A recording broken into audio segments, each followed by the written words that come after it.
নমস্কার, cooking with আশা চ্যানেলে তোমাদেরকে স্বাগত। আজকে আমি তোমাদেরকে কাঁকরোলের একটা দারুণ রেসিপি দেখাবো। দেখো, কাঁকরোলের তরকারি খেতে কিন্তু আমাদের খুব একটা ভালো লাগে না, কিন্তু কাঁকরোলের এই রেসিপিটা বানালে না বাড়ির সবাইকার এক থালা করে ভাত এক নিমেষে শেষ হয়ে যাবে। এই জন্য দেখো, আমি কাঁকরোলটাকে আধখানা করে কেটে একটু নুন দিয়ে সেদ্ধ করে নিয়েছি। এখানে আমি নিয়েছি 1 টেবিল চামচ পোস্ত, 1 টেবিল চামচ সর্ষে আর 4 ভাগের 1 ভাগ নারকেল মিক্সিতে পেস্ট করে নিয়েছি। 5 টেবিল চামচ মতো বেসন, 1 চা চামচ কালো জিরে, অল্প একটু হলুদ আর একটু নুন দিয়ে আমি এখানে একটা ব্যাটার করে নিয়েছি। এবার দেখো, কাঁকরোলটার এই যে ভেতরের শাঁসটাকে না চামচে করে বার করে নেব এভাবে।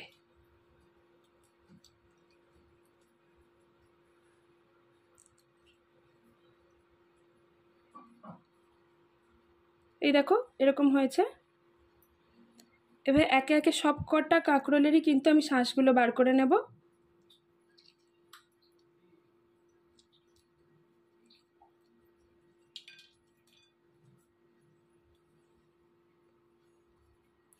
দেখো, সব কাঁকরোলেরই কিন্তু শাঁসগুলো বার করে নিয়েছি।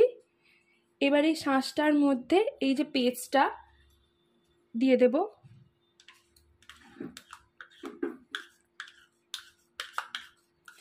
পেস্টটা দিয়ে আর একটুখানি নুন দিয়ে আমি পেস্টটাকে মেখে নেব। আমি ভালো করে মেখে নিয়েছি কাঁকরোলের শাঁসগুলোর সাথে পেস্টটা দিয়ে। আর ওই যে নারকেল পোস্ত সর্ষের যে পেস্টটা না, ওটার মধ্যে ঝালটা তোমরা আন্দাজ করে দিয়ে নেবে। আমি এখানে 2টো কাঁচা লঙ্কা পেস্ট করে দিয়েছিলাম। এখন সবকটা কাঁকরোলগুলোকে এইভাবে নিয়ে তার মধ্যে পুরগুলো, আর এই পুরটার যে হবে, এই পুরটার মধ্যে যদি কোনো বীজ শক্ত লাগে হাতে, তাহলে সেই বীজটা অবশ্যই ফেলে দিও। এইভাবে পুরটাকে ভরে নিতে হবে।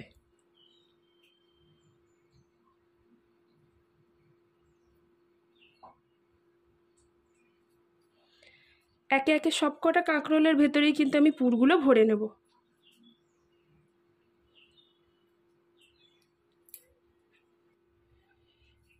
সব কাঁকরোল মধ্যে দেখো, আমি কাঁকরোলের মধ্যে সব পুর ভরে নিয়েছি। এখন আমি গ্যাসে কড়াই বসাবো।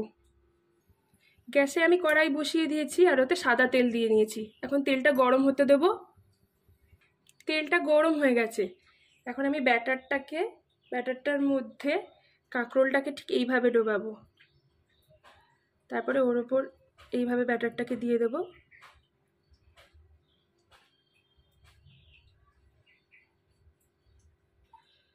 দেওয়ার পরে ঠিক এরকম উল্টো করে আমি তেলে ছাড়বো।